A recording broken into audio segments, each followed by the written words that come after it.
presencia de todos ustedes en esta noche tan especial para nuestra casa centenaria, porque en estos momentos que está pasando la Argentina, donde la palabra ha perdido el sentido de la comunicación y de la amabilidad y se ha transformado en expresiones violentas, groseras muchas veces, hasta soeces en algunos casos. Y en contraste de eso, hay muchas personas que han hecho de la palabra una transmisión no solamente de cordialidad que viene de corazón, y ha transmitido sus ideas a través de palabras muy claras, muy sentidas, humildes, si se puede interpretar de esa manera, y que encima, si esas palabras que están respaldadas por el estudio, por la investigación y por la docencia, contrastan más contra la violencia de las palabras hoy en día. Ejemplo de eso lo hemos visto hace unas horas en la inauguración de la Feria del Libro, donde se transmitieron insultos desde el palco y entre el público. Y había funcionarios y había sectores de la cultura en el público. Sin embargo, en un lugar donde se honra al libro, como es la feria, no fue impedimento para que el agravio y el insulto fuera de moneda corriente. Bueno, esta noche tenemos en nuestra casa a la segunda parte del contraste que yo le decía. Lo tenemos a Hugo Alconada Amón, destacado periodista, que ha transitado por universidades de Europa y de Estados Unidos, que es columnista del New York Times en castellano y de innumerables publicaciones, prosecretario de la Nación y autor de investigaciones que todos conocemos, y que lo más importante de todos es la imparcialidad del análisis y de los juicios. Las investigaciones de Alconada Amón transitan los gobiernos de los últimos 20 o 30 años, por todos, sin distinción de ninguna clase, y eso es lo que lo distingue, que no es un hombre que emite juicios parciales. Y creo que es el gran valor de la presencia de Alconada Amón en nuestra ciudad. Así que, como introducción más que harto suficiente, le doy la palabra a Hugo Alconada Amón, que nos honra hoy en nuestra casa. Gracias, Hugo. Al contrario, muchísimas gracias. Buenas noches. Es un gusto estar acá, primero en Bolívar, que es muy cara a mis afectos porque viene todo el palo de mi familia política, viene de ese lado, y creo que acá ya hay unos cuantos que se sonríen por eso. Y en particular volver aquí, acá, a esta biblioteca. Y además, Julio, gracias por la invitación, por la paciencia, porque vamos hablando de vez en cuando con Julio, y estar acá tomó un par de meses por la agenda, porque congenian una serie de cuestiones, así que es una alegría. Así que gracias por la invitación. Hablábamos con Julio que, si les parece, hablaré unos 30 minutos, máximo 40, para que no se duerman. Y después pasamos a las preguntas, donde por lo general las primeras 2 o 3 son todavía tibias. Ya para la cuarta vuela la silla. Y ya después de eso, ya para la sexta decimos listo, todo el mundo a tomar cerveza, vámonos, y ya. Si les parece, hacemos así. Y también lo que voy a hacer, preparé la charla, por una cuestión de respeto, pero al mismo tiempo en un ida y vuelta que permita esto, sonreír, pasar un momento agradable y no de que terminemos todos con ganas de ir a agarrarnos los dedos con la puerta. ¿Les parece? Entonces, para eso, déjenme plantear primero un aviso. He entrado al equipo presbicia. Así que, gracias. Sin esto ya no veo, pero nada, ya es un desastre. Así que ahora tengo que hacer como la gran Mariano Grondona y poner acá, vieron los anteojitos. En fin, porque mi mujer me prohibió usar los chiquititos, con lo que si hago así, ahora los veo todos en panorámico. Es una cosa. Entonces, déjenme dar primero como un título, que es el siguiente. Estamos en un periodo bisagra. Este es un momento bisagra. Que honrando a la película de Marilyn Monroe, es la picazón del séptimo año. Acá hay algunos cuantos que ya hicieron tiqui. Bueno, pero en la versión argentina, como somos ansiosos, es la picazón del tercer año. ¿Por qué? Porque es el desafío que han tenido los distintos gobiernos cuando llegan a su tercer año de gestión, donde ya vienen por un lado con el aprendizaje y la experiencia de los años transcurridos en el poder, y al mismo tiempo ya viene con el desgaste, el cansancio, el estrés propios de estar trabajando 16 horas diarias, cometiendo errores y logrando aciertos. Y que en algunos casos hay algunos gobiernos que han logrado superar esa comezón del tercer año y hay otros que no. Y así es como han quedado sin reelección Mauricio Macri y Alberto Fernández. Y hoy Javier Milei está atravesando ese tercer año, que es el año bisagra. Es un periodo de incertidumbre, obviamente, local e internacional. Y esto es otro factor, que nosotros tenemos la tendencia de mirar mucho, y yo también lo hago, lo que nos pasa a nosotros. El problema es que acá tenemos un chimichurri internacional importante. Entonces, por un lado, ¿qué tenemos? En el plano local, una economía K. Entonces ya empezamos. Ya para Javier Milei en este momento estaría haciendo como, ¿por qué K? Y en realidad esto te lo cuentan los economistas. Vos tenés momentos de la economía que a veces son como una V corta. ¿Sí? Por ejemplo, te venís abajo muy rápido, pero a su vez repuntás muy rápido. Hay veces que te hablan ya de la U. Caes rápido, hay como un periodo de transición y volvés a subir muy rápido. Hay otras que son, por ejemplo, como la pipa de Nike, ¿vieron? Que es, visto del lado de ustedes, sería caer rápido y después es una recuperación paulatina, ¿sí? Y lo que te hablan ahora los economistas es que estamos en un periodo K. ¿Qué significa eso? Que tenés sectores de la economía que están creciendo y creciendo muy bien. Entonces tenés la minería, por ejemplo, o tenés la parte energética y la parte de servicios financieros.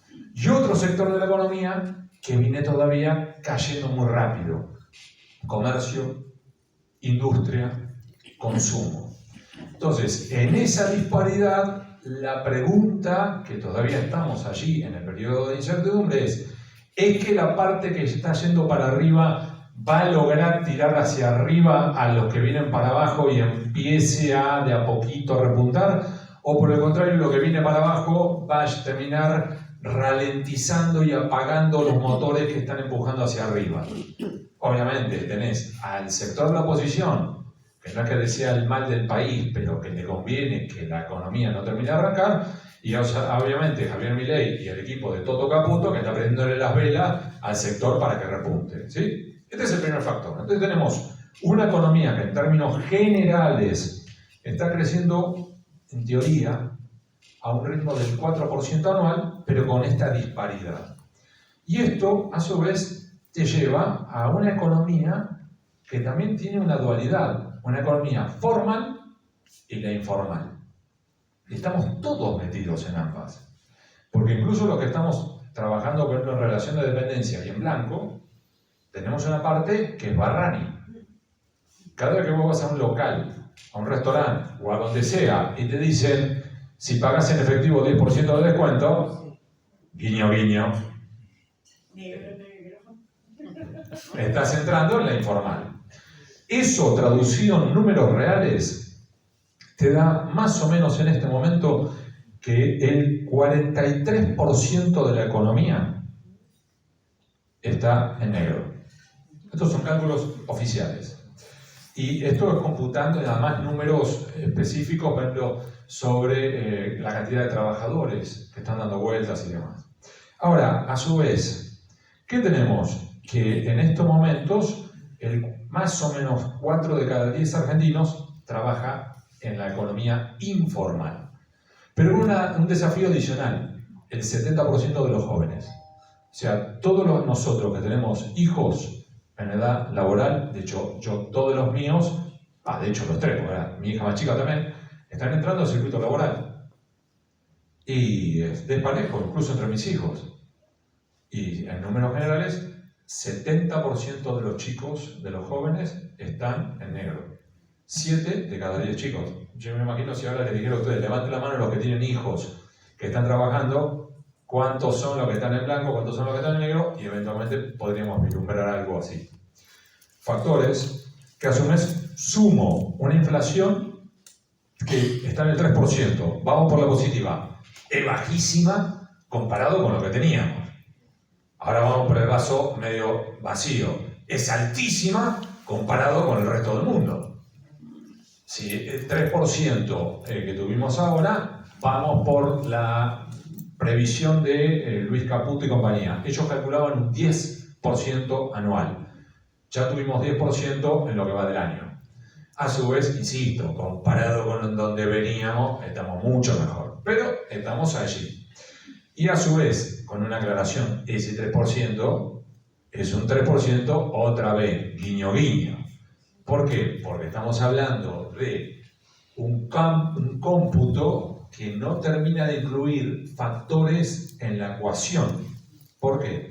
Recordemos que Marco Labaña en el INDEC quisieron modernizar la ecuación que te da el número final de inflación y finalmente esa nueva ecuación no fructificó, no vio la luz. ¿Por qué? Porque desde el gobierno nacional dijeron que no. A su vez, si lo comparamos otra vez, vamos por la positiva, comparado con lo que hizo Guillermo Moreno, lo que están haciendo ahora en el INDEC es un paseo de señoritas. Al mismo tiempo, no, literal, Guillermo Moreno te esperaba en el despacho con una arma de fuego. O sea, empecé a discutir con una 32 sobre el escritorio, se complica un poco la discusión. Ahora, al mismo tiempo, ¿por qué digo que la ecuación actual está desactualizada? Vamos a hacer un test en vivo, ¿te parece, Julio? Bueno. Vamos, levante la mano quien todavía compra el diario de papel. Miren para atrás lo que está en primera línea. Hay 3 manos levantadas. Bien, 4, bien. Fenómeno. Eso todavía está en la ecuación del INDEC, para sacar la inflación. Sí, todavía está. Entonces, claro, que te aumente o no te aumente el precio del diario, acá le afecta a 4. Y yo trabajo en un diario, así que deberían comprar muchos más. Al mismo tiempo, hay datos que no tienen tanto peso en esa ecuación del INDEC. Ejemplo, levante la mano, ¿quién tiene internet en su casa? Eso no tiene el mismo peso. Ahí tienen un ejemplo. Entonces, cuando vos tenés que si te aumenta el internet, no te impacta tanto en la cifra del INDEC. Te aumenta el diario, no te afecta, pero eso sí te influye en el INDEC. Y lo mismo pasa con servicios públicos. Están subvalorados en la ecuación del INDEC. Entonces, claro, te da hoy 3% de inflación mensual y vos decís, bueno, eventualmente, no es que va a ser 18, no exageremos, pero eventualmente en vez de un 3 sería para un 3.2, 3.3. Vos decís, bueno, Hugo, no es para tanto en la cifra anual. En vez de darte, eventualmente, como tenés en vez de darte un 40, te daría un 45. Y decís, bueno, no es tanto la que tenés que negociar tu salario. Y no es lo mismo negociar y que te den un aumento del 40 que un 45, porque perdiste 5 puntos porcentuales en el camino. No sé ustedes, a mí el dinero no me sobra, eventualmente dame esos 5 puntos para mí, no te los quedes vos. Entonces, son ejemplos, ¿no? A su vez, desempleo, ¿dónde estamos? 7,5% hoy. ¿Y eso qué? ¿Bueno o malo? Otra vez, según cómo lo comparemos. ¿Por qué? Si lo comparamos con lo que tenía Carlos Menem, llegó a tener 18,5%. Si lo comparamos con la desocupación del 2001, cuando volamos en pedazos, estamos muy abajo. Ahora, al mismo tiempo que veníamos de un 6,6%. Con lo cual, en el último año, la tasa de desempleo subió casi un punto porcentual. Es un montón. ¿Qué significa un montón? 270.000 empleos. 270.000 empleos, obviamente que hoy estamos hablando de, no trabaja solamente el varón, trabajan tanto él como ella, o trabajan los dos miembros de la pareja, pero entonces estamos hablando que 270.000, estamos hablando de ¿cuántos? Exactamente. Entonces, estamos hablando de cuántas familias que eventualmente le pegó total o parcialmente en pérdida de empleo. Depende a su vez de dónde estés viviendo en el país. ¿Por qué? Porque vos tenés que, a nivel nacional son 270.000, pero en realidad el 60% de esos 270.000 empleos que se perdieron son de la provincia de Buenos Aires y son en particular del conurbano. ¿Pero por qué? Porque a su vez en este periodo, vamos por la positiva. Javier Milei nos está invitando a una reconversión de nuestro país. Vamos por la positiva, insisto. Vamos a decir, bueno, es cierto que hay mucho que teníamos que dejar atrás, que estábamos, en definitiva, compitiendo con industrias, con maquinaria desactualizada, que no pueden competir con los chinos, con lo cual eso tiene que cambiar. Fenómeno. Pero en la transición, hay mucha gente que pierde su trabajo. ¿De qué va a comer? Ese es el desafío. En esa transición, ¿cuántos de los que quedan en el camino pueden volver a subirse al tren?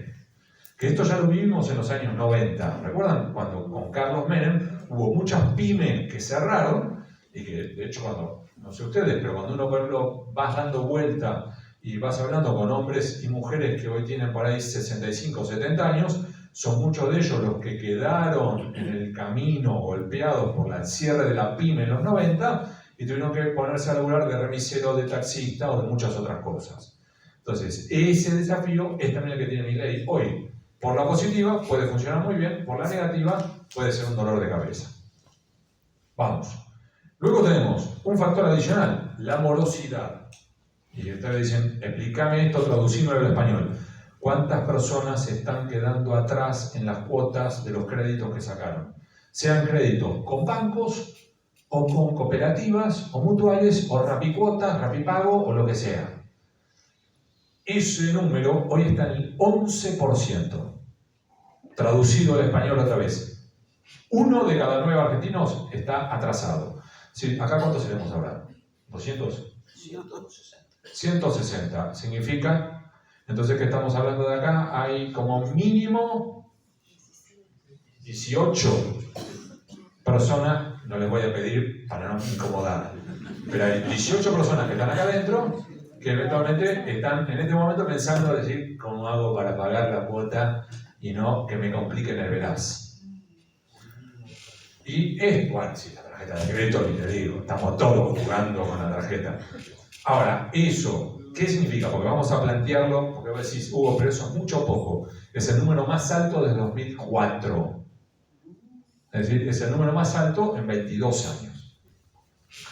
Y a su vez, ¿qué tenemos? Por un lado, un equilibrio fiscal, que bienvenido sea. Bienvenido sea. Todos los que acá somos papá o mamá de familia, o tenemos que vivir de la que nosotros generamos, sabemos que vos podés vivir por encima de tus ingresos un mes, 2 meses. Eventualmente, cuando se te reventó un neumático, decís, bueno, la tarjeteo y veo cómo lo pago. Y si te vas de vacaciones, después decís que Dios me ayude. ¿Sí o no? Sí. Ok. Ahora, si estamos en ese contexto, si lo traducimos a un país, es lo mismo. No podés vivir eternamente gastando más de lo que ingresa. Y uno de los aspectos que hay que reconocerle a Javier Milei, que cuando dijo no hay plata, fue sincero. No hay más plata. No podemos pretender ser Bélgica cuando tenemos gastos e ingresos que no te permiten ser Bélgica. Y no hablo de Francia, no hablo de Estados Unidos. Ser Bélgica, nosotros no podemos serlo. Entonces me alegro que Javier Milei haya sincerado esa situación. Ahora, al mismo tiempo, La sincero, otra vez. Como verán, uno de los aspectos que estoy repitiendo es el guiño guiño. ¿Por qué? Porque, por ejemplo, para que te dé que estamos en superávit fiscal, empezó a generar un viejo truco que usaba Domingo Cavallo. ¿Lo recuerdan a Domingo Cavallo? Él acuñó una frase hermosa que era contabilidad creativa. Levante la mano acá, ¿quién es contador o contadora? 1, 2, 3, 4. Bien. ¿Qué es contabilidad creativa? Cuando empezás a dibujar, pateás para adelante algunas cosas, y bueno, con esto te evito que entres en responsable inscripto, déjalo para el mes que viene, y este gasto, tíralo, dormilo un poco, ¿no? Es dibujar. Y no es dibujar con crayón, precisamente. Bien. Bueno, traducido a el gobierno nacional. ¿Qué significa? Que para poder llegar a que los números queden que tienen superávit, por ejemplo, no le está pagando algunos ítems de la coparticipación federal a las provincias. Entonces, hoy tenés 16 provincias que le están reclamando dinero a la nación. Les doy un ejemplo concreto. Solo la ciudad de Buenos Aires tiene un cheque impago de la nación de 800.000 millones de pesos. Solo una jurisdicción. Y eso es, si dices, bueno, son provincias. Ok.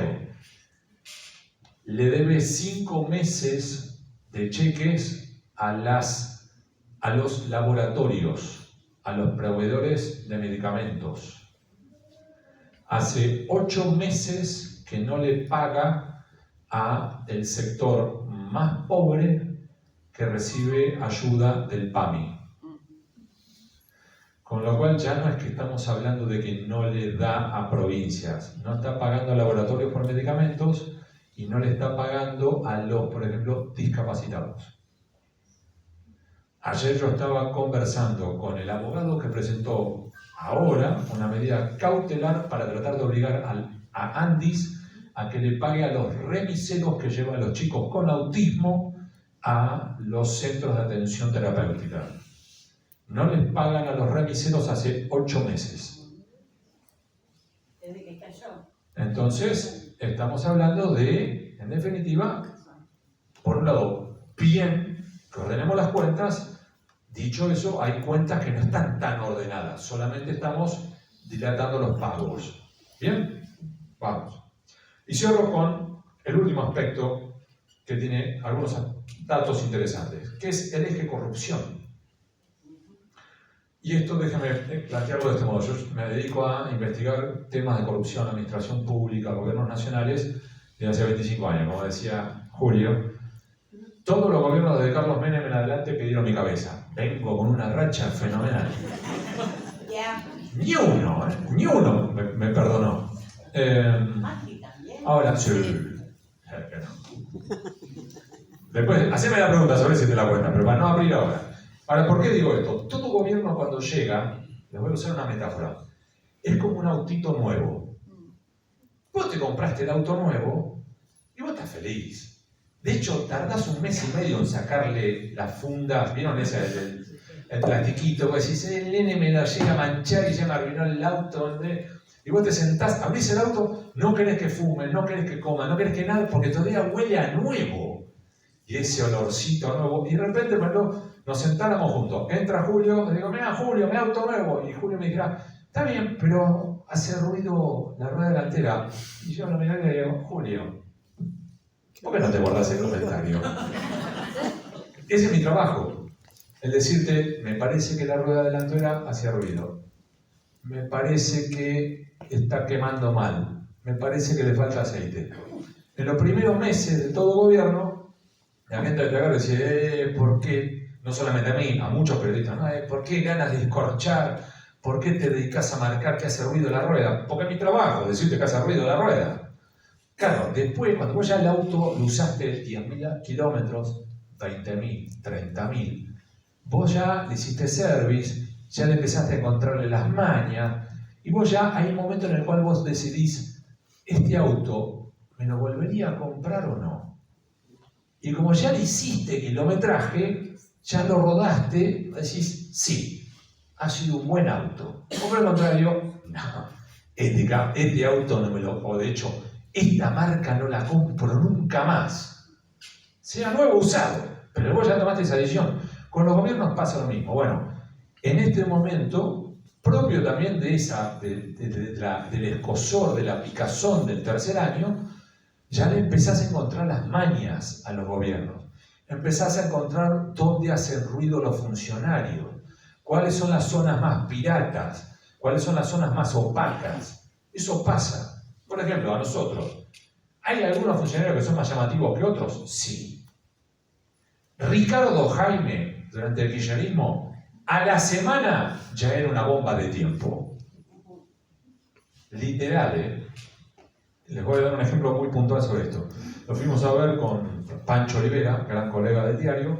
Lo vamos a ver la primera semana, Ricardo Jaime, y le decimos, bueno, ¿usted de dónde viene? No, de Córdoba. ¿De dónde está alojándose? Pensión El Navegante. Entonces, sí, está durmiendo en una pensión. Entonces, ¿y cuánto sale? 40 pesos. Era en ese momento el equivalente a $10. Es decir, como si ahora fueran, ¿cuánto? 1.600 pesos. Hay que vivir una pensión de 1.600 pesos siendo secretario de Transporte Nacional. Cuando, además, en un momento, cruza las piernas adelante nuestro y en la suela que nos queda mirando tenía un agujero. Se levanta cuando termina la reunión y dice, bueno muchachos, chau, chau, hace así y le queda el forro del saco, se le veía un agujero. Entonces salimos con Pancho y empezamos, ¿viste lo que yo vi? Sí, ¿qué viste? Listo.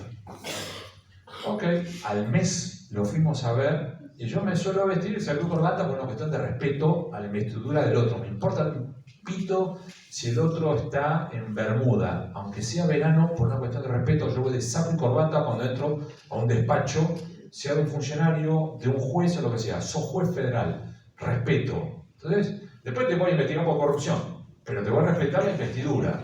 ¿Sí? Vamos a verlo. Y yo, una de las primeras cosas que yo miro en una persona son los zapatos. No, fuera de broma. Porque el zapato te permite vislumbrar más o menos cómo viene la persona. Un obsesivo los lustra. Una persona que corre la coneja los va a tener más golpeados. Una persona que, por el contrario, nuevo rico va a tener unos zapatos. ¿Qué pasó con Ricardo? Tenía unos zapatos. Y yo que estaba de saco y corbata, poner un pie Cardén, o sea, se compran, son trajes normales. Y los miro, a propósito, digo, ¡qué lindo traje! Y me dice, ¿viste Hugo? Hugo Boss. Para los que no saben, yo nunca he podido comprarme un Hugo Boss. Y si tuviera la guita para comprarme un Hugo Boss, no me lo gastaría en eso.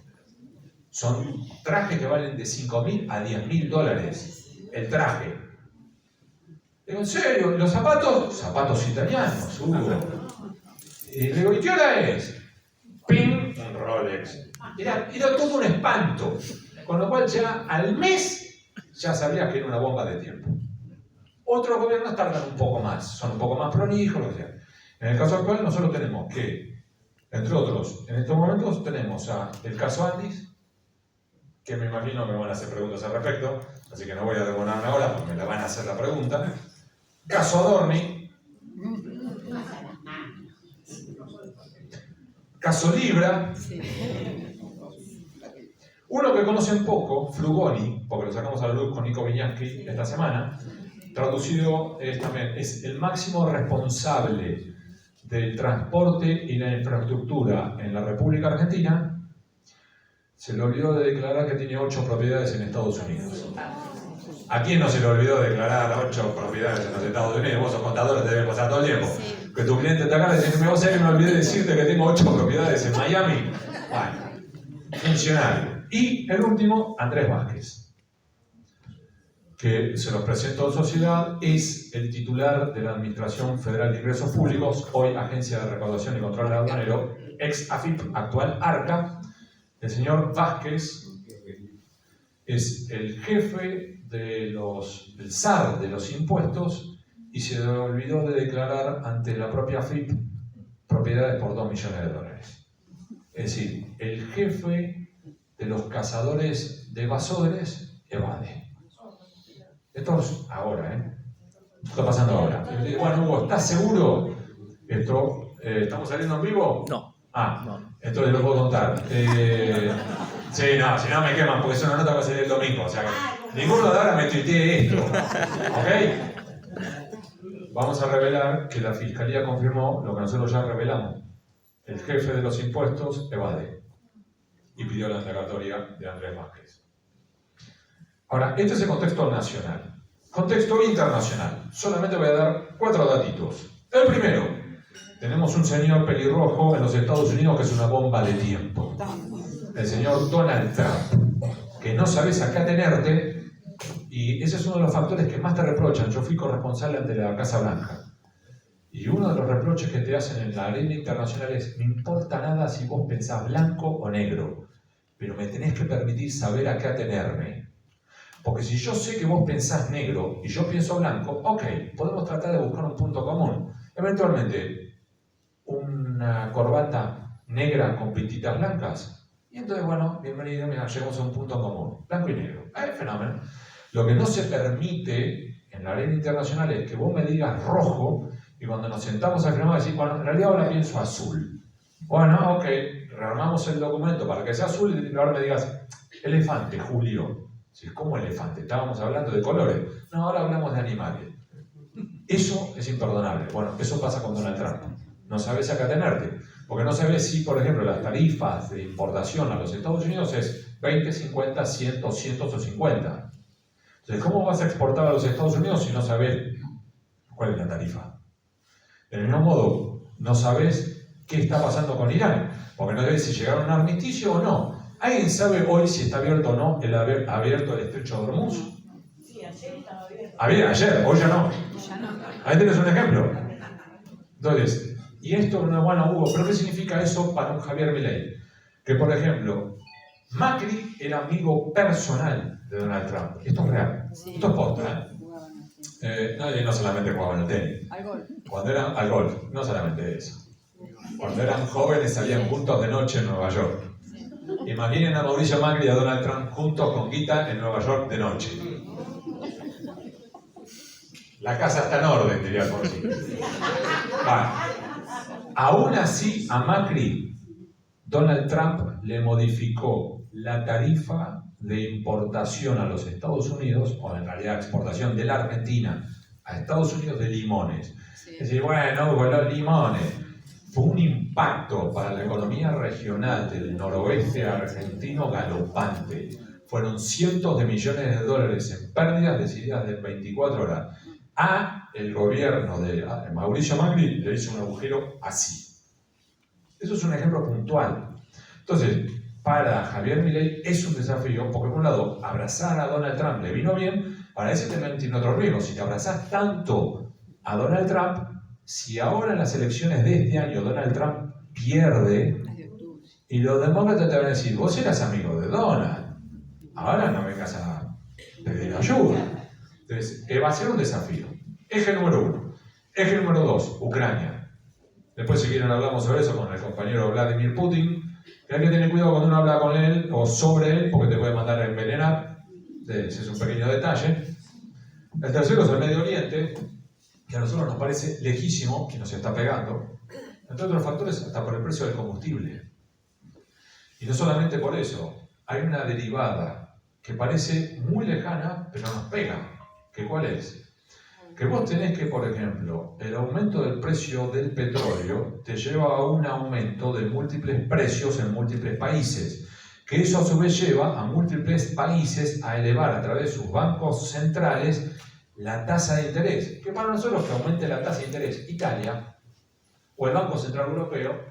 Ahora, que le aumente la Reserva Federal te pega. ¿Por qué? Porque a su vez la tasa de interés que fije en la Reserva Federal de los Estados Unidos es la tasa de referencia cuando vos querés sacar, por ejemplo, un bono al mundo.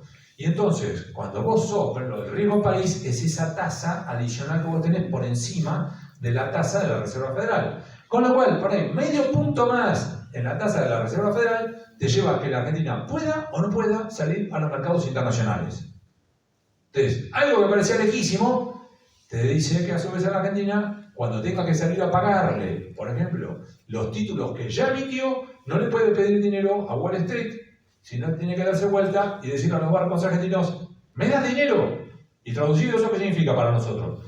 Que el dinero que los bancos le dan al Estado Nacional no lo pueden prestar a las empresas argentinas. ¿Lo dije bien? Sí. Entonces, ¿qué significa eso? Que cuando vos tenés una pyme y decís, estoy medio en problemas, o al revés, quiero comprar una nueva máquina para poder ser mejor, más competitivo, vas al banco X, Y, Z y le decís, ¿me prestás dinero? Y el banco te dice, no, porque ya la presté entera al gobierno argentino. Entonces, algo que es allá, como es Irán, nos pega a nosotros. Estos son parte de los motivos de por qué Javier Milei hoy tiene ese escozor del tercer año. Ahora, una vez papá me vino a ver, papá es brillante, y papá una vez me vino a ver y me dice, mi hijo, tu charla fue muy interesante, pero es depresiva. Tratá de subir un poco, ¿no? Porque si no la gente de acá sale a tirarse abajo del primer auto que pase. Bueno, vamos a tratar de meterle fichas. ¿Cuáles son las oportunidades que tenemos por delante? Y esto es posta. Las primeras oportunidades, abril es un mes clave. Y hay oportunidades. Primero, porque Javier Milei tiene votos y todavía no está tan peleado con todos los gobernadores, con lo cual él puede impulsar algunas reformas. Reformas que son necesarias. Reforma tributaria, para bajar los impuestos que estamos pagando. Reforma previsional, porque hay que corregir claramente el sistema previsional, porque así como está, está quebrado. Entonces hay una oportunidad de corregirlo y mejorarlo. Vamos a ver si se puede. Después, cómo lo van a hacer es otra cosa. ¿Por qué? Porque vamos a tener que discutir, por ejemplo, como adultos, y ahí ya es otra vez incómodo, pero es parte de ser adulto, si tenemos que aumentar la edad previsional. Entonces, que los varones de 65 pasemos a 67, chicas de 60, eventualmente 62, 64, 65, 66. Es un despelote. Porque cuando vos estás ahí, estás en 59 y te estás a punto de jubilar, de repente dices, 2 años más, o 4 años más, o 6 años más, no es muy agradable. Pero es parte de lo que vamos a tener que ordenar, que es parte de sincerar la situación. Si tenés el 40% de la economía, lo que hablábamos antes, es informal, si es informal, no está haciendo aportes previsionales. Si no hace aportes previsionales, recordemos, lo que tenemos es un sistema en el cual lo que estamos aportando hoy, le estamos pagando la jubilación a los que ya están jubilados. Si el 40% de la sociedad no está aportando, con lo cual es menos guita para repartir. Y a su vez, agarrate, porque si lo que el año, cuando nos jubilemos, yo tengo 51. Dentro de 14 años yo no sé si va a haber siquiera sistema previsional. Por eso es un desafío que tenemos que estar hablando. Esto es uno de los ejes que hay que hablar. Que eventualmente tenemos que discutir, pero tenemos que discutir con los pantalones largos puestos. No con Twitter. Entonces, no es una discusión de blanco o negro, es discusión de cómo lo vamos a resolver. Entonces son algunas de esas discusiones que hay que tener. Ahora, a su vez, sí hay que reconocerle a Javier Milei, entre otras cosas, que ha logrado un control de las calles. No sé acá en Bolívar, así que no voy a opinar. Yo vivo en La Plata y trabajo en Buenos Aires. Voy a los mismos lugares hace años de año. Todos los días yo prendo Waze. Waze, para los que no lo conocen, es una aplicación que vos pones el lugar de origen, por la GPS te lo tira, lugar de destino y te tira el camino más corto, o más corto no, en realidad es el más rápido. Ahora, claro, ¿por qué? Vos decís, Hugo, si yo hacía de acá a acá, todos los días en Buenos Aires, ¿qué necesidad tenía de hacerlo si yo sé cómo hacerlo? Porque todos los días era una nueva aventura. Porque no sabías qué cortes de calles había, qué manifestaciones, qué lo que fuere. Entonces, viajes que eventualmente eran literal de 40 minutos, yo he tenido el récord de hacerlo en 3 horas y media. Escribir notas mientras que manejaba a través del teléfono. Porque como estaba parado, tuki. Entonces, eso hay que reconocerle a Javier Milei. Hoy sabés más o menos cuánto tiempo vas a tardar. A Patricia. ¿Eh? A Patricia. No, bueno, Patricia, digo, porque es parte del gobierno Milei. Entonces hay que reconocerle a Javier Milei, las buenas y las malas. Hay que marcar las dos. Entonces, hay que reconocerle esa. Y lo mismo, que hay brotes verdes. Y eso es cierto.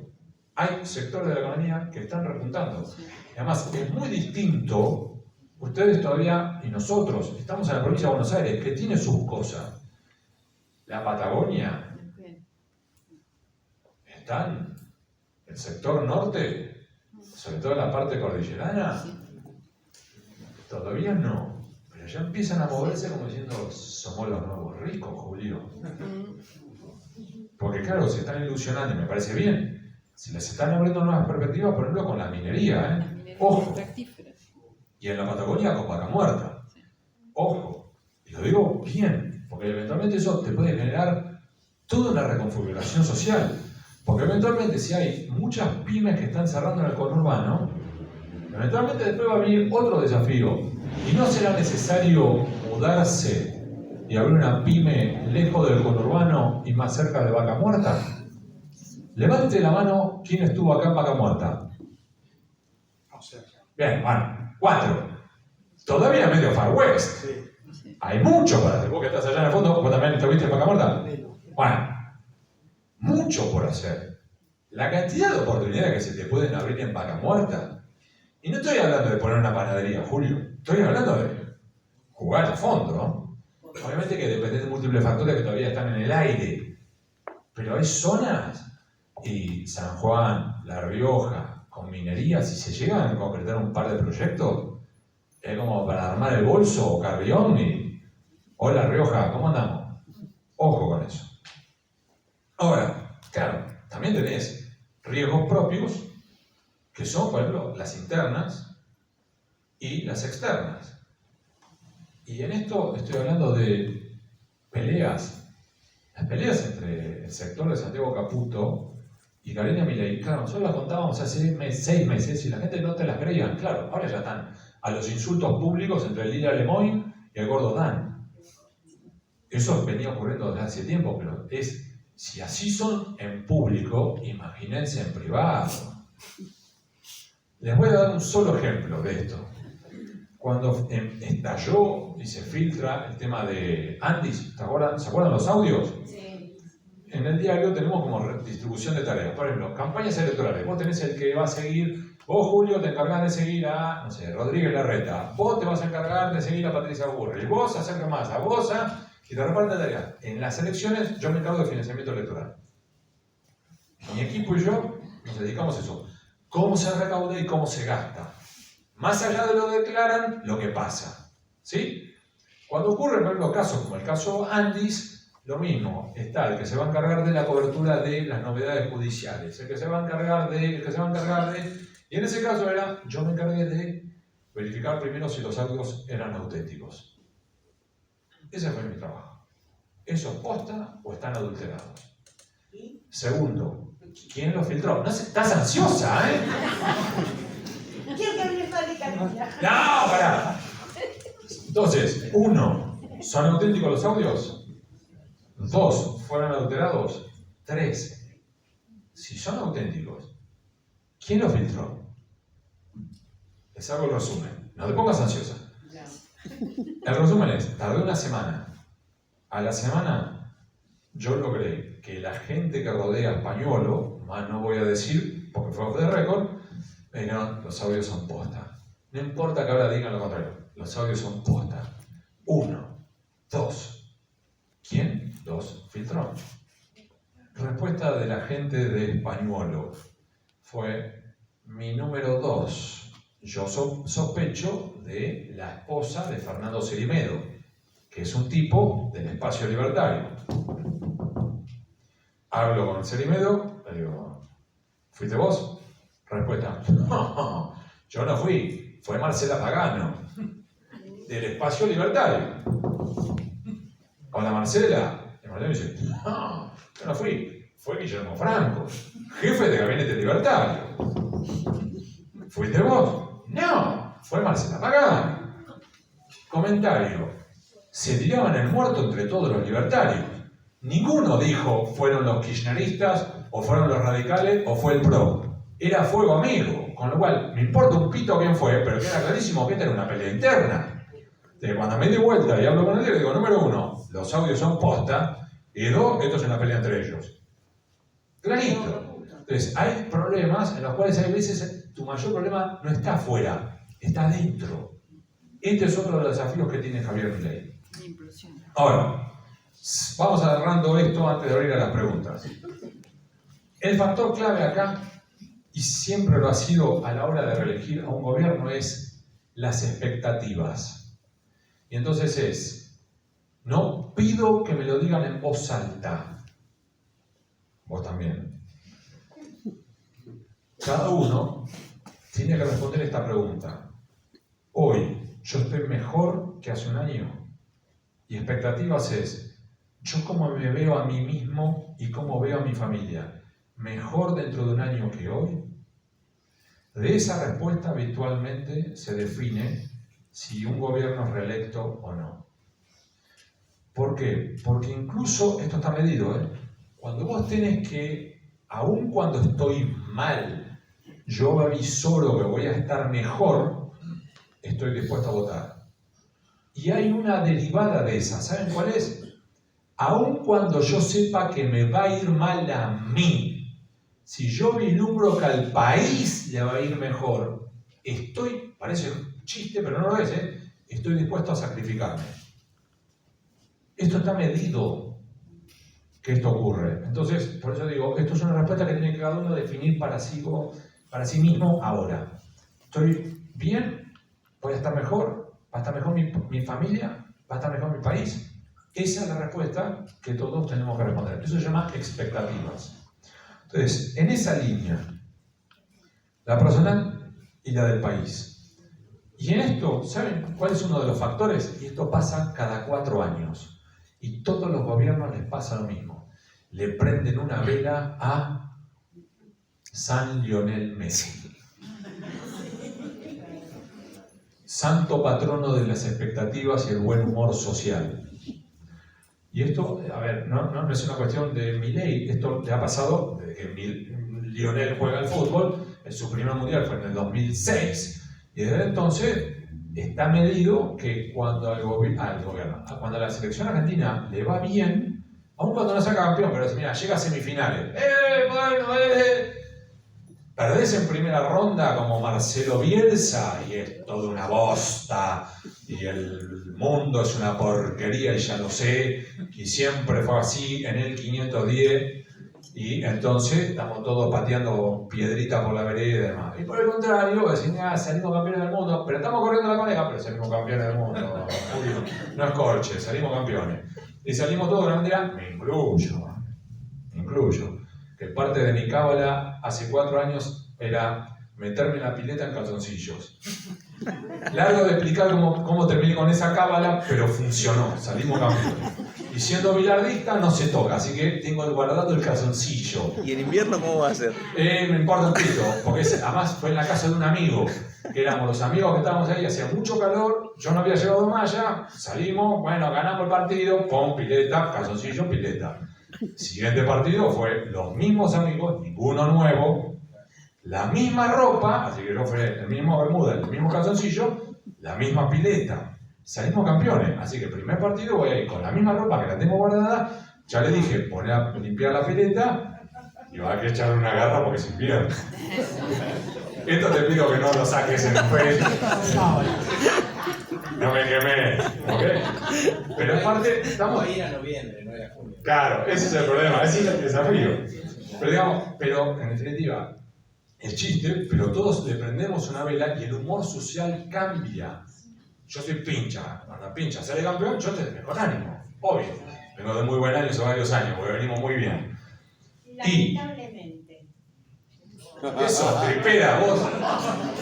¿Sos de gimnasia? Vos que tenés que ser solitario. Explicás mucho, siendo tripera. Sí. Ahora, y esto a su vez, dentro de 6 meses, arranca la campaña presidencial. Dices, es una eternidad. Octubre, 6 meses es octubre. En octubre de este año, tienen que todos los autos arrancar motores si quieren estar en condiciones de en marzo del año que viene acelerar a fondo. El punto es, hay múltiples jugadores y jugadoras que están en este momento lustrando el auto de campaña, pero van a evaluar si arrancan o no el motor dependiendo de qué pase a la octubre. Entonces, si la economía acá se convierte en una pipa de Nike o en una U o en una B corta, el auto no lo arranca. Si Lionel Messi gana, el auto no lo arranca. Que compita otro, yo no me voy a inmolar. Entonces, veremos ahí qué pasa. Y vamos cerrando. Ventajas para Milei, que todavía tiene, y esto es un factor notable, una aprobación, su gobierno del 51%. Es muchísimo. Para un tercer año es muchísimo. Y eso es un mérito que hay que reconocérselo. A su vez, otra ventaja que tiene, que del otro lado, al menos por ahora, no aparece ni Angela Merkel, ni Superman, ni Maravilla, ni Barack Obama, sino que aparece el tren fantasma liderado por Drácula, acompañado por el hombre lobo. Entonces, hay veces en las cuales vos ganás por mérito propio y hay veces que vos ganás porque del otro lado es un espanto. Entonces, hay que ver. Y obviamente que después también depende de tu astucia. Divide y reinarás. Entonces, múltiples gobiernos han financiado a candidatos rivales porque esos candidatos rivales a su vez le muerde votos a sus principales contendientes. Esto pasa todo el tiempo, ¿eh? De hecho, don Raúl ha muerto. Pero pregúntenle, don Raúl estaba viejito, como yo, ¿para qué te rías? Don Raúl Alfonsín estaba ya viejito, y si vos querías que le subiera un poco la presión, lo que tenías que decir es, don Raúl, le manda saludos Conrado Storani. ¡Conrado y la parió! ¿Saben por qué? Porque Conrado Storani, como ministro, fue el que le llevó la idea de financiar la campaña en la interna peronista de un hombre del interior patilludo, Carlos Menem. ¿Por qué? Porque Carlos Menem, en el cálculo de Storani, era el que le iba a ganar a Toni Cafiero en la interna, pero después Angeló, mucho más presentable que el turco, Angeló le iba a ganar en la general. El resto es historia. Entonces, este es un ejemplo que salió mal, pero en múltiples ocasiones en las cuales vos tenés que candidatos ponen dinero en candidaturas rivales porque le muerden al otro. ¿Sí? Después vamos a hablar de eso. Y entonces, ahora, ¿qué tenemos? Que eventualmente en esas campañas, Milei ya ha dicho ahora que quiere competir, se le complicó un poco el horno porque su candidato para jefe de gobierno porteño era Manuel Adorni. Pinchó neumático, parece. Y entonces, a su vez, ¿cuál era el cálculo? La idea general era, en teoría, Javier Milei, nación. José Luis Espert, provincia. Adorni, Ciudad de Buenos Aires. Y dejar la Patricia en Senado. Ahora, Adorni se mancó, entonces eventualmente Patricia tiene que ir hacia Ciudad de Buenos Aires, porque Patricia lo que quería era ser candidata a vicepresidenta, y a su vez, provincia de Buenos Aires, habrá que ver si lo mandan al ecólogo Santilli. Que a su vez, claro, el problema que ahí tenés, ¿qué sería? Que tenés dos ex-pro, dos amarillos, escudería ajena, no propia. Lo que quería Milei era la propia, jugar con lo propio, con lo violenta. Entonces hay que ver ahí, pero esa es una configuración. Eso es entre los libertarios. Después hay que ver qué va a pasar en el espacio kirchnerista. O más aún, ¿qué va a pasar con el peronismo? ¿Va a correr con un candidato kirchnerista o no? ¿O pseudo kirchnerista, o filo kirchnerista, o no tan kirchnerista, pero tragable por los kirchneristas? ¿O, qué quiero decir? ¿Va a competir un Pichetto? A ver, que me hicieron ya. Después ¿va a competir un Axel Kichilov? No, bueno, hay que ver, porque también hay que ver qué quiere cada uno, porque a su vez eventualmente recordemos lo que les dije antes, ante la perspectiva de un paseo en el parque de Milei por una reelección, hay muchos candidatos que dicen, yo no me voy a quemar en esta, ¿para qué? me quedo, la guardo. Ahora se ve salido que están obligados a jugar. Por ejemplo, Axel Kicillof ahora está terminando su candidatura como gobernador de la provincia de Buenos Aires. No puede reelegir. Entonces o intenta ir al premio mayor o a su casa. Entonces él sabe o vislumbra que eventualmente es el tren que va a pasar y es su único tren o eventual único tren para subirse. ¿Y quién tenés del otro lado? Sergio Massa. Massa está dispuesto, ¿eh? Massa es un profesional. Entonces, no lo descartemos a Massa. Después tenés otros muchos jugadores, sí, pero estoy dando como ejemplos. Y vamos cerrando. Después tenés el PRO, Macri, ¿qué quiere hacer? Macri no quiere competir. No sé. Pero eventualmente, si ve que pueden perder la ciudad de Buenos Aires, no descartes ver a Mauricio compitiendo por la jefatura de gobierno de la ciudad de Buenos Aires. Pero decís, ¿es posible? Porque cuando vos sos papa, no volvés a ser cardenal. Bueno, ojo, porque eventualmente el PRO podría perder su último gran bastión el año que viene. Y Mauricio Macri sabe que si pierde en Ciudad de Buenos Aires, game over. Entonces, y por el contrario, ¿y si gana la Ciudad de Buenos Aires? ¿Y si Macri fuera electo jefe de gobierno? 2031. Entonces pasaste de casi game over a hola, ¿qué tal? Como verán, es un juego como teoría del juego. Sos vos y tus circunstancias y los otros jugadores y te vas reconfigurando según que sea necesario. E incluso más. Tanto el PJ como el PRO están pensando en un extra partidario. Y si convocamos a alguien nuevo, Dante Gebel es uno. ¿Quieren otro? Bueno, pero ese sí, pero sí. Después lo hablamos en las preguntas. Pero tenés un Dante Gebel. Lo miraron a Galperín y le dijeron, hola Galpe. ¿Qué ventaja tiene Galperín? Marcos Galperín le sobra dinero. Una campaña presidencial vale entre 70 y 100 millones de dólares. Galperín no necesita pedirle a nadie. Y un tercero que lo están sondeando y le hacen, hola, ¿cómo andás? Y le mandan flores todas las semanas, tanto desde el PJ como desde el PRO, es Jorge Brito Hijo. Sí, Banco Macro. Era el hijo del dueño del Banco Macro, ahora con Ezequiel Carvalho, su tío, son los dos máximos responsables del Banco Macro, principal banco privado de la Argentina hoy y expresidente de River. Sí. Entonces, lo están sondeando. Claro, el punto no es tan conocido, digamos, en la sociedad, pero es un desafío. Cierro con esto. Hoy, Milei, en definitiva, depende de que la economía arranque, depende de controlar a los propios, depende de ordenar algunas cuestiones. Y en definitiva, a Milei está en el mejor y en el peor de los mundos. ¿Por qué? Porque Milei depende de Milei. Cierro acá. Que las preguntas sean lo más concisas y claras posible. Así que levanten la mano los que quieran participar.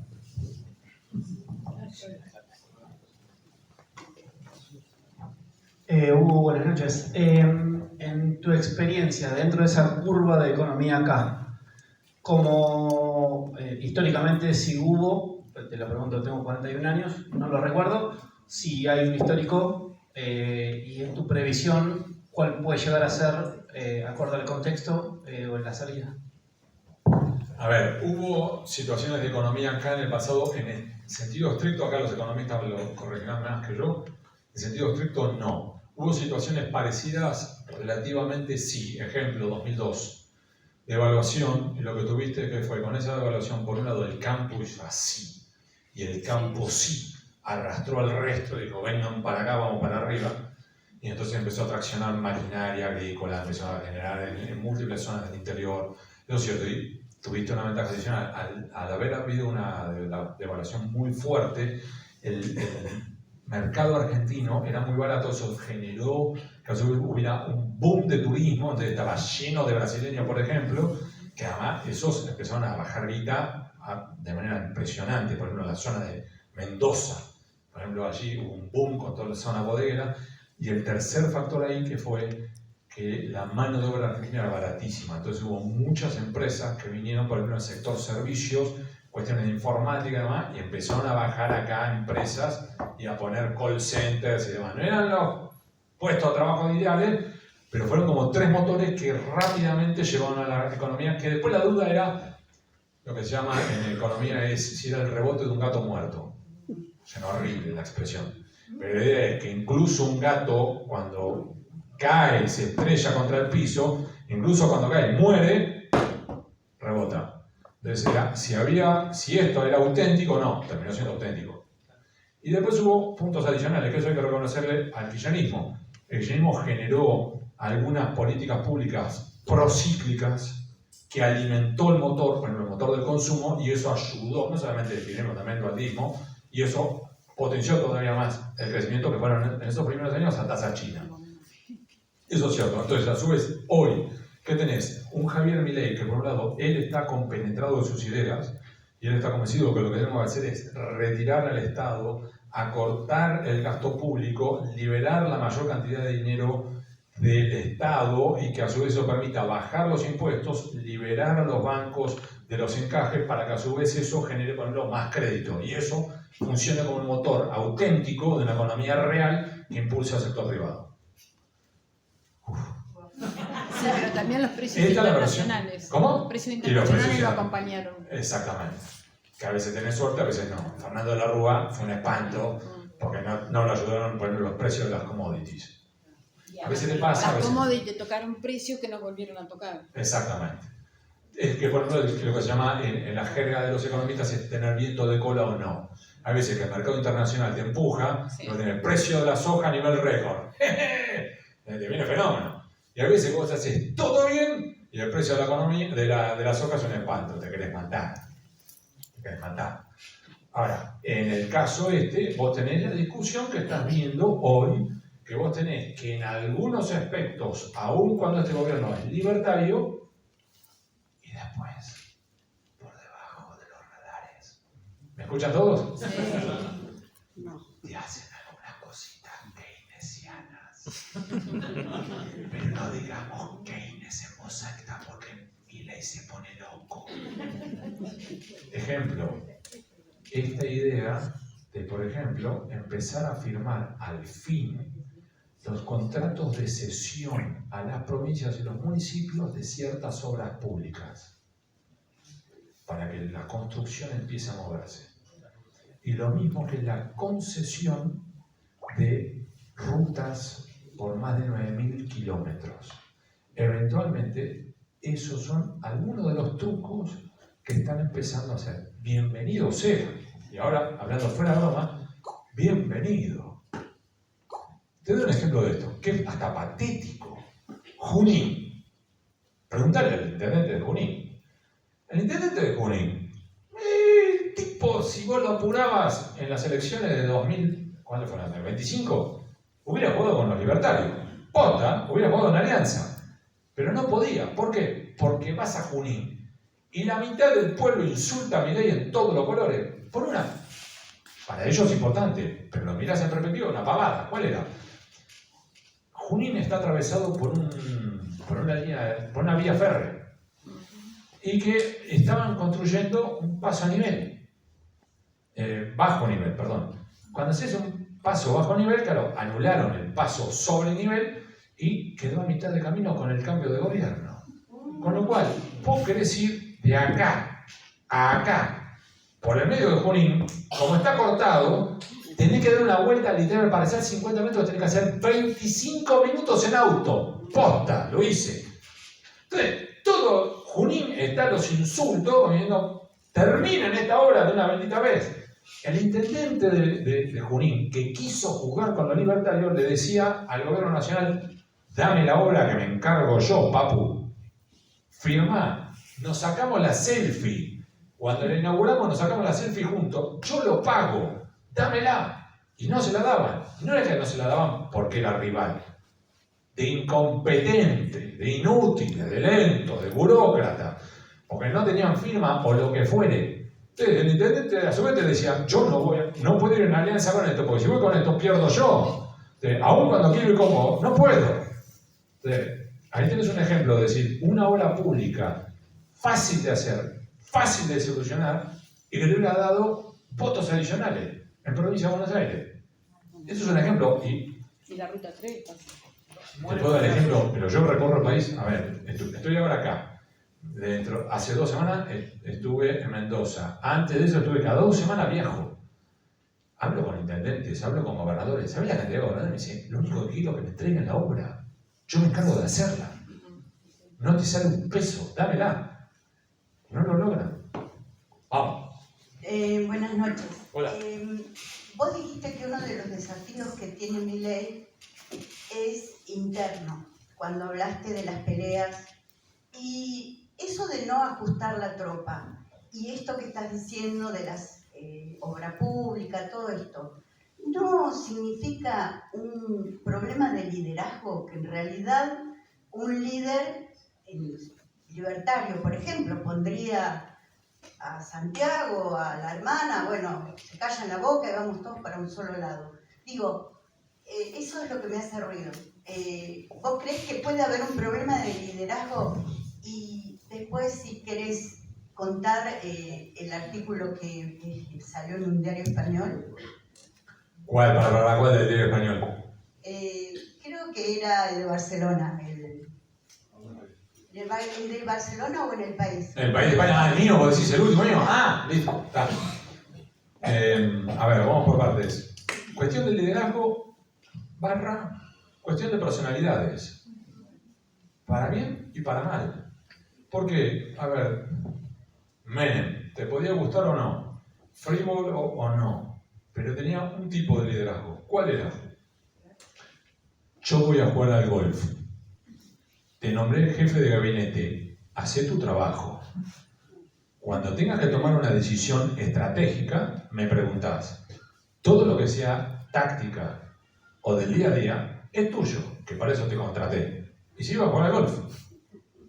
Claro, tenés que tener jefes de gabinete o equivalente que sean águila. Y que al mismo tiempo a todo el mundo le deja dicho él es el que manda. Esa es una forma de liderazgo. Insisto, te puede gustar o no, pero que es lo que le permitía a Menem jugar al básquet, jugar al golf, jugar al tenis, hacer rally, hacer cualquier cosa. Vos decías, ¿cuánto este tipo de laburo? No. Ese era su liderazgo. Ahora, después cuando había que tomar una decisión estratégica, alineación automática con los Estados Unidos. ¡Pum! Listo, no se discute, va para allá. Esta es una opción. Otra opción muy distinta era Fernando de la Rúa. Te lo cuentan los ministros. Preguntale a Rodolfo Terráneo. Rodolfo Terráneo te decía, bueno, vos le ibas con un problema. Le decías, estas son las 3 soluciones. Y le dabas tres canillas, una por cada opción. Si hacemos A, ventajas y desventajas. B, ventajas, desventajas. C. Y vos te contaba Terráneo, que de la Rúa agarraba el primer canilla y empezaba a anotar, a corregir, no sé cuánto, incluso falta de ortografía, le ponía los acentos. Entonces Terráneo te decía, claro, acá ya estaba metido, no sé, entonces claro, vamos por la opción A, entonces vamos a hacer pim pam pum, tengo que llamar a este, tengo que hacer lo otro, listo. Y de repente dejaba la A, agarraba el B y hacía lo mismo, decía, no, bueno, está, listo, descartó la A, pero entonces vamos con el B. Y lo mismo con el C. Y cuando terminaba todo, agarraba las 3 hojas y se las devolvía a Terráneo y decía, corregirlos. Con lo cual, no había tomado una decisión y era un mes afinar todos los pedidos que él había pedido para la ley y otra vez lo mismo. Y otra vez lo mismo. Y entonces pasaban 1 año, 2 años y de la Rúa no tomaba decisiones. Se comió el gobierno. Así terminó. Esto es personalidades. Y así te puedo ir dando ejemplos de los distintos gobiernos. En el caso de Milei, lo que te cuentan los de adentro y los de afuera que hablan con él, vos hablás con él sobre economía, podés hablar con él 4 horas por reloj. Por reloj. Música clásica, 1 hora y media. Entonces vos sos ministro, vos decís, vamos 4 horas. Y yo, sí, esto significa que son las 20:51, voy 4 horas con Milei, entonces ahora me voy a tener que quedar 4 horas más, con lo cual hoy es viernes a la noche, me voy a tener que quedar hasta la 1 de la mañana como mínimo, laburando para hacer lo que... Entonces, bueno, presidente, muchas gracias, Vos mismo te querés ir, mamá, te da vergüenza, podés decir, el presidente tiene que hacer otras cosas. Y puedes seguir. Y por el otro lado, te dicen que cuando vos le contás de otros temas, y a él no le importa. Para eso te contrató. Te vuelve a hablar de temas, lo que fuere, de tu área específica que hace este gesto. No me preguntes, para eso estás vos. Y si le insistís, se levanta y se va. Y la que se va a sentar es Karina y te va a decir, te escucho. Entonces va a tomar nota, tenemos que ver, y él le va a decir, en 4 horas te contesto. Y lo que te dicen todo el mundo es, 1, es una máquina de laburar. Y 2, cumple. Si te dijo, en 4 horas tenés la respuesta, en 4 horas tenés la respuesta. Ahora, a su vez es un hemos decidido, y la pregunta es, ¿quién es el hemos? ¿Es Javier? Javier, Karina y Santiago, Santiago, Karina, Santiago y... Vos sabés que dijo, hemos decidido. Si haces eso, está. Entonces, son formas. Ahora también, eso lo lleva a él a que, por ejemplo, si eventualmente hay una discusión entre Karina y Santiago, no me vengan con estas cosas. Yo estoy para el tema económico y sigo su camino. Entonces, es otra impronta. 1, 2. Me hablaste de la última columna mía en El País de España, fue sobre el fin de la inocencia libertaria. Traducido, esto significa que es el momento en el cual uno deja de prometer algunas promesas, valga la redundancia, como por ejemplo, vamos a combatir la corrupción. El que las hace las paga, se terminó la impunidad. ¿Por qué? Porque empiezan los tiros propios. Que esto te lo digo en chiquitito, nos pasa, todos los gobiernos nos pasa lo mismo cuando hacemos pedidos de acceso a la información pública. ¿Qué cuál es? Cuando llega un nuevo gobierno, nosotros venimos con una parva así de pedidos de acceso a la información pública. ¿Por qué? Porque le estás pidiendo al gobierno anterior. Te los responden todos. Todos. Porque como son muertos del gobierno anterior, te lo responden. Pero donde empezás a preguntar sobre el gobierno propio, te empiezan a pedir prórrogas, te dicen que no tienen los datos, que eso es impertinente, que no corresponde, y terminamos llegando siempre al mismo porcentaje. ¿Cuál es? Nos responden en promedio el 5% de los pedidos de acceso a información pública que hacemos, incluyéndonos en esas respuestas las veces que te responden que no te van a responder, pero que a mí no te responden que no te van a responder. Pues después te clavan el visto. Eso llevarlo a otros aspectos. En el tema de, claro, una cosa es declamar, vamos a terminar contra la corrupción de todos los de Alberto Fernández o los de Alberto Fernández sobre Mauricio Macri, y otra cosa es cuando Alberto Fernández tiene que responder por lo propio. O ahora Milei sobre lo propio. Claro, le preguntás sobre Libra, ¿qué te va a responder? No te responde. Allá. Vos venís, pero saltando desde... Quien filtró los audios fue Santiago Caputo. Esa es la sospecha de Karina. Y en parte el odio de Karina va por ese lado. Aparte que la valijera. No, pero el punto es que este tipo de cuestiones, a menudo, y esto va fuera broma, no te estoy esquivando la pregunta. Hay muchas de estas cuestiones que son inverificables. ¿Entendés? Te doy un ejemplo. Salvo que alguien sea muy torpe y haya dejado una huella. Adoro. No, voy a otra cosa, que es, salvo que alguien cometa un error, no dejás huella cuando vos pedís o cobrás una coima. Nadie entrega una factura. Recibí en concepto de sobornos la suma de... Nadie. Tenés que ser muy estúpido y a veces ocurre que alguien comete un error y ese tropiezo es el que a nosotros nos permite tirar. Por ejemplo, esto que ahora está saliendo a la luz sobre la CIRA, que es el sistema de importaciones de la República Argentina durante el gobierno de Alberto Fernández con Sergio Massa como ministro de Economía. Salió de carambola buscando otra cosa y de repente encontraron a decir, ¿y esto qué? Y empezaron a tirar la cuerda que es el pago de sobornos para destrabar. Pero eso pasa muy de vez en cuando. La inmensa mayoría de las veces, y este es un caso, decís, ¿cómo hacen para verificar quién filtró esto?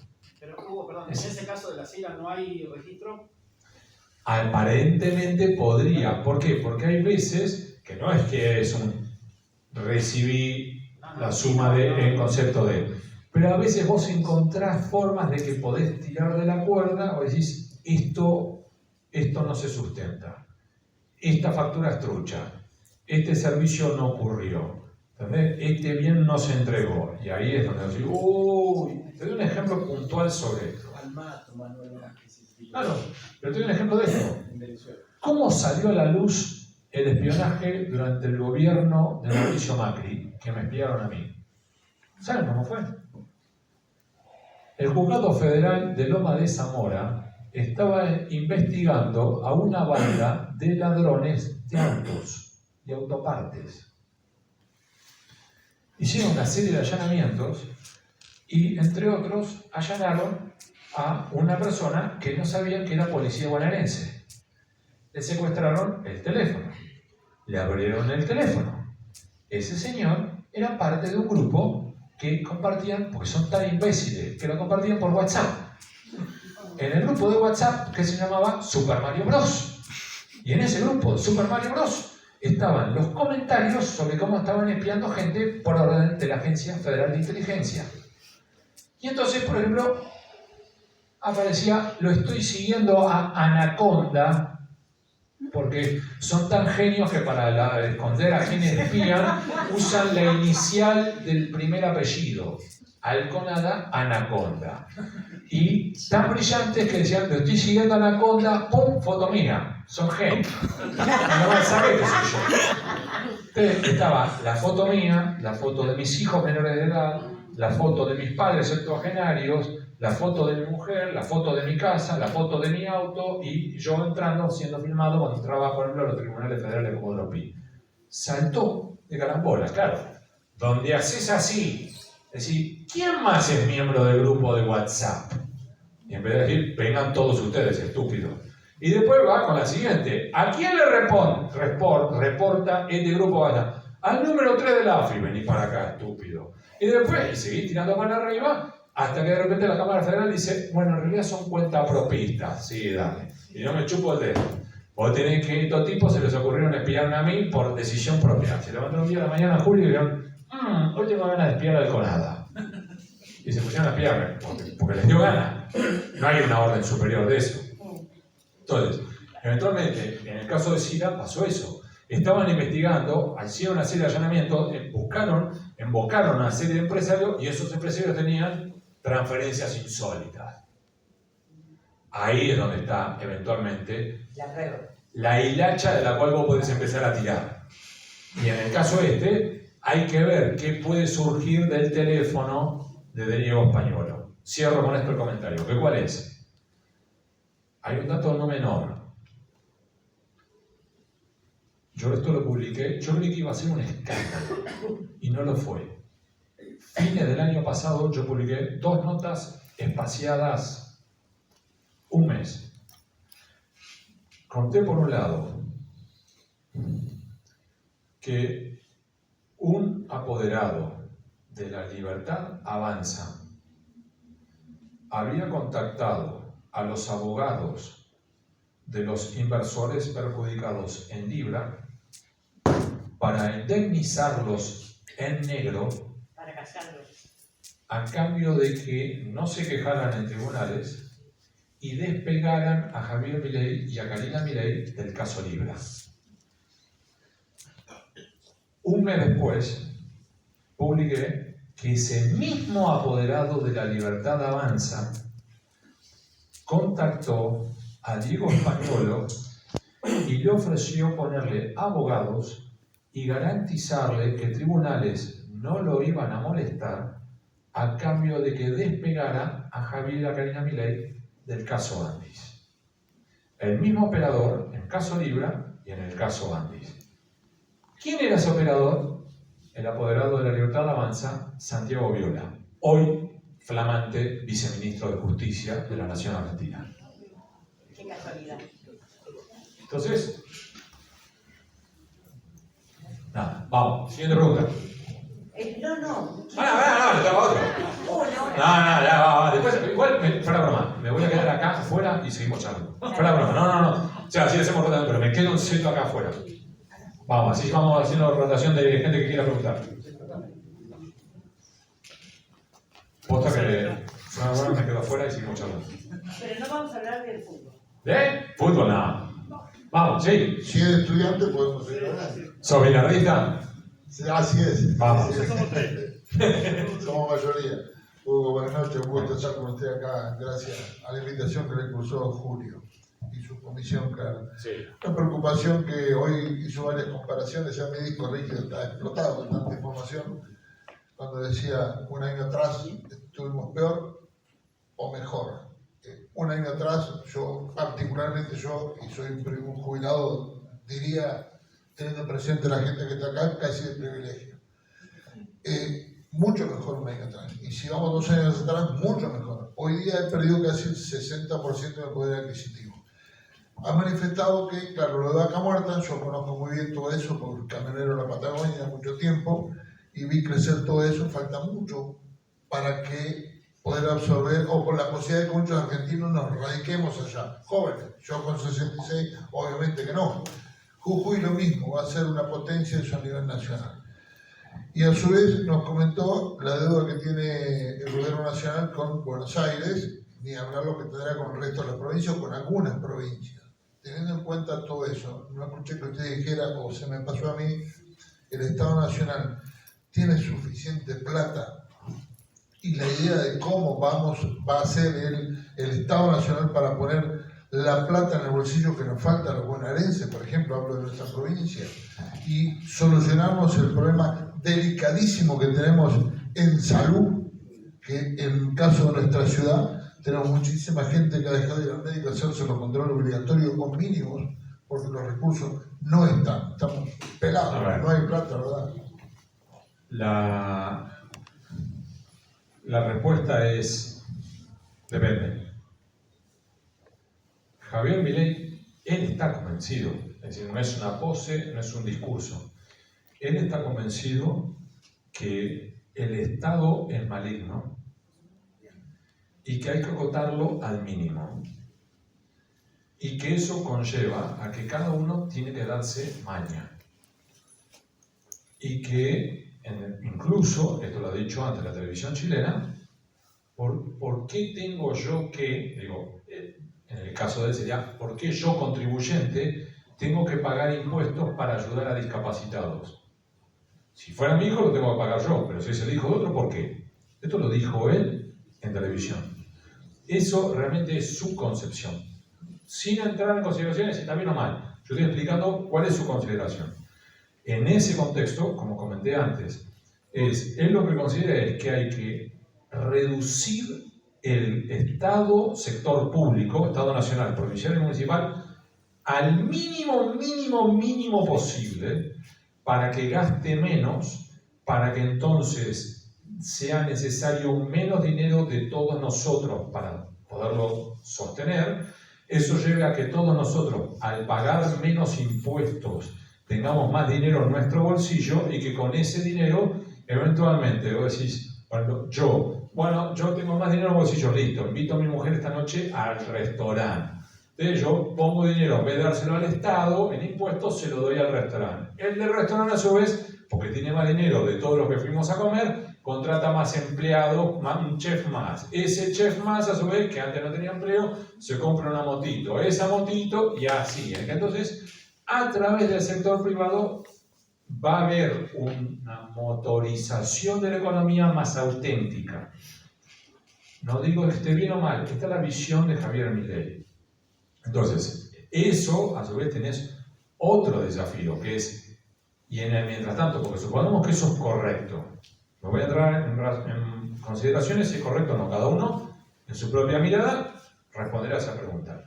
Pero a su vez hay un periodo de transición, entonces es, y en el mientras tanto, porque realmente puede ocurrir que yo, por ejemplo, tengo más dinero porque pago menos impuestos, en vez de ir al restaurante, yo diga, ¿sabes qué? Me la guardo.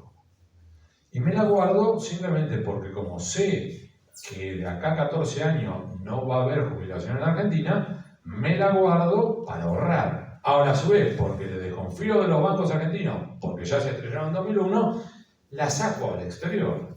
Y entonces la pongo en España. Y entonces, y no es escondida. Estoy hablando de figuración, no tengo cuenta bancaria en España, claro, no tengo cuenta bancaria en ninguna parte del planeta, claro esto. Pero estoy dando un ejemplo. Entonces, y puede estar en blanco. Decís, ¿qué tienes que hacer como contadora? Explicarle a tu contador que en la cuenta al 31 de diciembre de cada año tiene tanta guita, le reporto a mi contador y mi contador dice tiene que pagar tanto por bienes personales, ganancias, pago el fisco argentino, estoy en blanco, pero la guita no está en Argentina, no está en un banco argentino, no sirve para motorizar la economía argentina. Entonces, estamos ahí. Por eso digo que también es una cuestión de expectativa. ¿Por qué? Porque expectativas también significa esto. Eventualmente es, si yo creo que la economía el año que viene va a estar mejor, eventualmente yo hoy pongo de la que pueda, por ejemplo, una herencia. Se murió mi mamá, yo agarro dinero, $6.000. Listo. $6.000. Opción 1, lo guardo en una cuenta bancaria en España. Opción 2, le invito a mi mujer a comer. O hacemos un viaje a Europa, porque ahora que el dólar está barato. Opción 3, ¿sabes qué? Vamos a comprar un horno pizzero. Y entonces ponemos una pizzería. Y ahí genero un empleo. Entonces, expectativas. Si yo veo que esto viene horrible, la guardo. Si yo veo que esto viene bien, y yo confío que viene bien, pongámosla ahora. ¿Por qué ahora? Porque ahora, eventualmente yo puedo alquilar el local mucho más barato del año que viene. Porque este año, como hay muchos más locales en alquiler, me los tiran por la cabeza. Entonces son apuestas. Apuestas en el buen sentido de la palabra. ¿Sí? ¿Cuál es tu expectativa? ¿Vas a crecer o no vas a crecer? Entonces, te doy un ejemplo. Ahora sí esto es real. Yo estoy ayudando a una librería en La Plata. Yo ayudé a ponerla. Hoy es el peor momento de los últimos 7 años. Ahora, quebró el local de al lado. Y esta fue una discusión. ¿Qué hacemos? ¿Alquilamos el local de al lado? ¿Rompemos la pared y ampliamos el local y firmamos un contrato por los próximos 10 años? Con los riesgos, que si llega a salir mal, aumente los costos, llega a salir bien. Y fue toda una discusión. Decidimos alquilar, decidimos romper la pared. ¿Pero por qué? Porque a su vez tenemos los costos nuestros son ínfimos. Estamos todo en blanco, porque como sé que la firma está esperando. Entonces, está todo en blanco, pero a su vez, ¿quién es? El único empleado es el que labura ahí. ¿Total? Ahora, claro, a su vez, ¿es un problema? Sí. Eventualmente podemos tener el estrés de crecimiento, porque si vos tenés 40 metros cuadrados más y tenés un único empleado, el riesgo es que te afanen la mitad de los libros, porque cuando vos estás mirando para allá, te afanan la mitad de los libros de allá. Ahora, bueno, estamos viendo. Entonces, te digo, esa es la apuesta ahora. Entonces, no te puedo dar una respuesta porque ni siquiera en la librería que yo estoy ayudando sé si hay agua en la pileta o no. Me acabo de tirar. Quizás encuentre agua o por ahí me estrello contra el fondo.